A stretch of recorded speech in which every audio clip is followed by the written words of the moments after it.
Hello guys, is Akash bro here. So আজকে আমরা কোথায় আছি? কোথায় এই আপু, আমি কোথায় আছি? জায়গাটা কোথায় চিনতে পারতেছি না।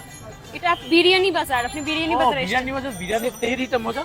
এই আপু চলেন না গিয়ে খেয়ে আসি। কি? অনেক মজা, চলেন। আরে আমার শুট আছে। আরে আপনি আমার সঙ্গ দিবেন। আসেন আসেন আপু, আসেন। একা তো খেতে পারবো না, আপনিও খেলেন আমার সাথে।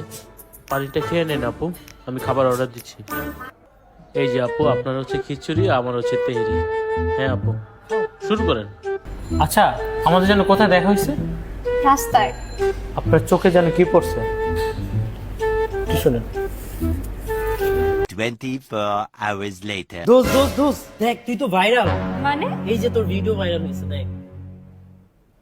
গাইস, একটা অসহায় মেয়ে এসে আমাকে বলে আমাকে কিছু খাওয়াতে পারবেন, আমি খুব ক্ষুধার্ত।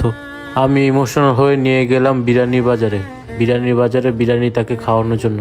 তারপর বললাম একটু পানিটা খেয়ে নেন, আমি খাবার অর্ডার করে দিচ্ছি। তারপর বিরিয়ানি বাজার স্পেশাল খিচুড়িটা তাকে খাওয়ালাম। উনি তো খাবার পেয়ে খুবই খুশি হয়ে গেল আর মন ভরে খাচ্ছিল। তারপর আপুকে জিজ্ঞেস করলাম আপনার বাসা কোথায়। রাস্তায়। তখন সেই মুহূর্তে আপুটা ইমোশনাল হয়ে খুব কান্না করে দিয়েছে আমি তাকে খাইয়েছি বলে। ওনার কান্না দেখে আমি বিরিয়ানি বাজার থেকে আরেকটা পার্সেল করে দিয়েছি আর বলেছি ক্ষুধা লাগলে আপু আবার আসবেন। আশ্চর্য, আমি তো ওনাকে হেল্প করেছি।